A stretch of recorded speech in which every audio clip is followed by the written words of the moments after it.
Police Staff Sergeant John Renel Sustento, known sa family as Junjun, Manong Junjun. Sa mga kids ko, he's known as Dadadu. Eldest of our family.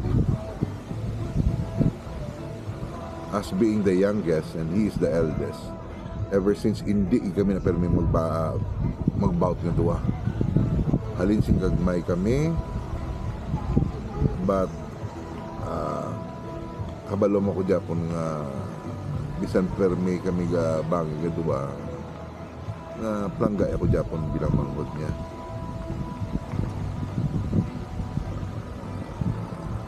Mostly singgagmay kami, siyempre bilang eldest kag youngest yung kamog permi, but later on we've been always there kay siyempre sing time nga wala na si tatay, ako ga start man ko magsugod sa akong life. Ara siya permi maghambal. Hindi kami mag-utod nga mahilig mag-istoryahan na isang mga life namon, but mabatyagan mo nga ang care ara Japon.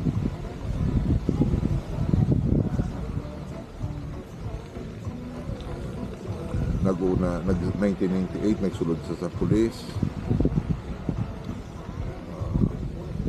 then makita mo kung ano sa ka sincere sa iyang serbisyo.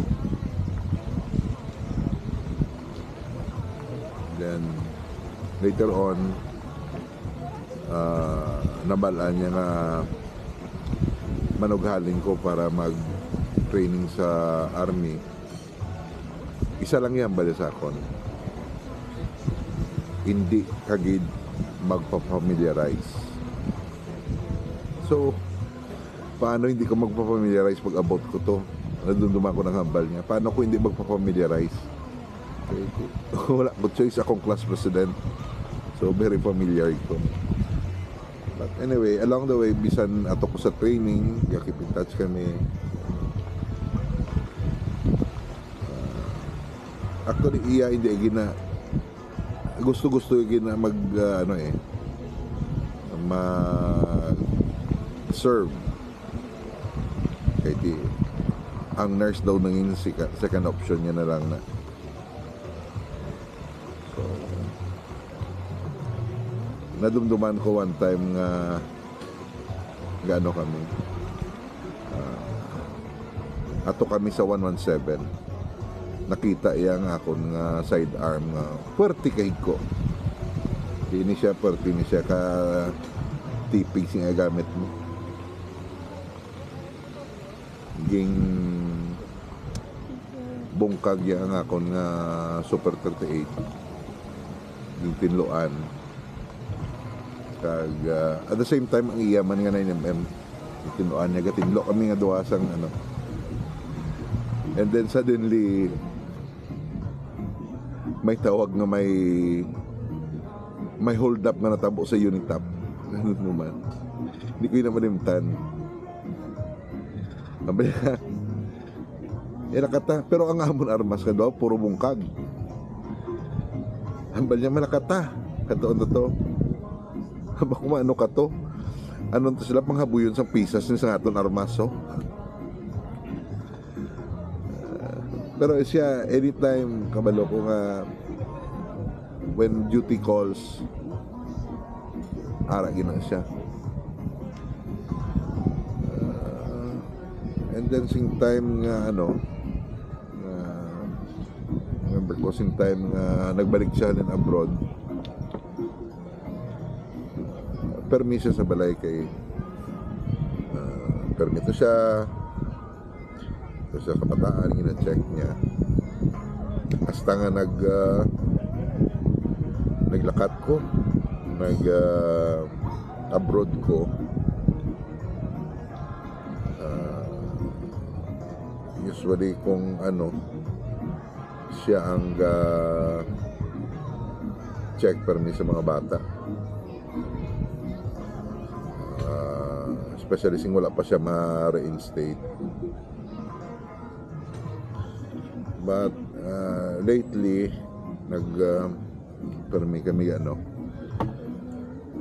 video call, message sing nagpuli na sa balik sa San Dionisio.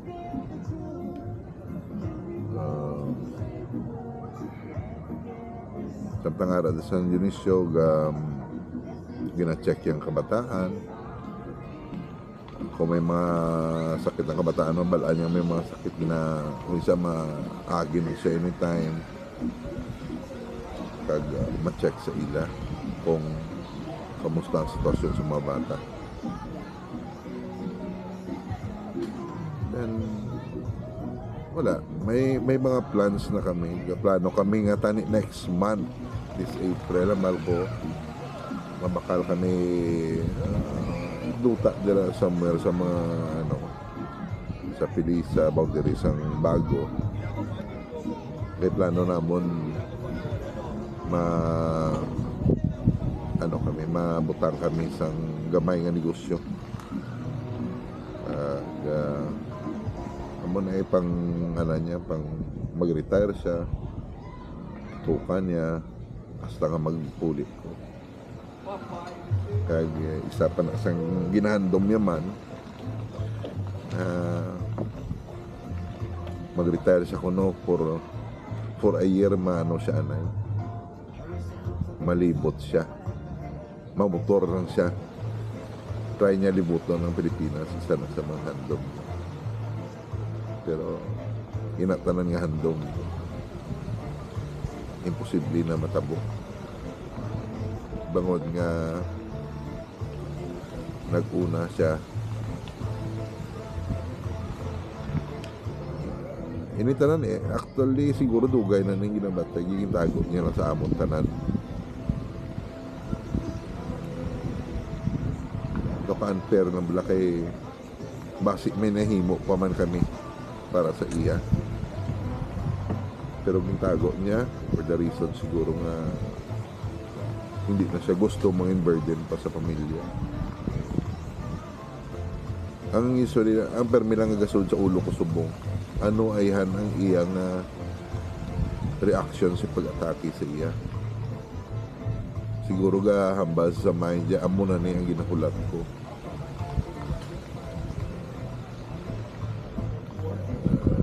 Kabalo man tatanan nga dira kita pakadto. Pero too early para sa iya, di ba? I've never questioned God. Naging kwa siya sang early as that. But I'm just so thankful kay God. Naging pahulam sa amon all our life.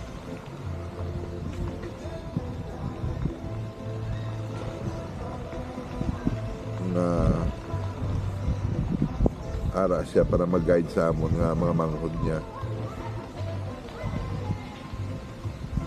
But anyway, kabalo na kami, subong ara ka na sa tupad ni God. Upod sa tatay kag nagatanaw sa amin. So first time kumambal si Musinitol, it's not goodbye, rather say see you later. Wala kami nahimo. Just look after us, sa pamilya mo, sa tanan-tanan kami.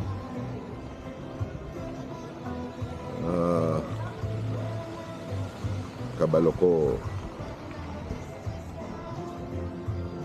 you've done your time.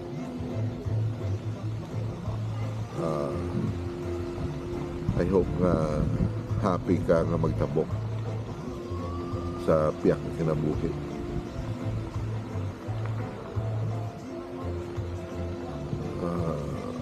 Sa tanan nga mga friends, families, kag mga colleague ni Otol, nagkapasalamat kami na pamilya sa pagbuylog nyo sa among kalisod, sa pagtaliwan niya.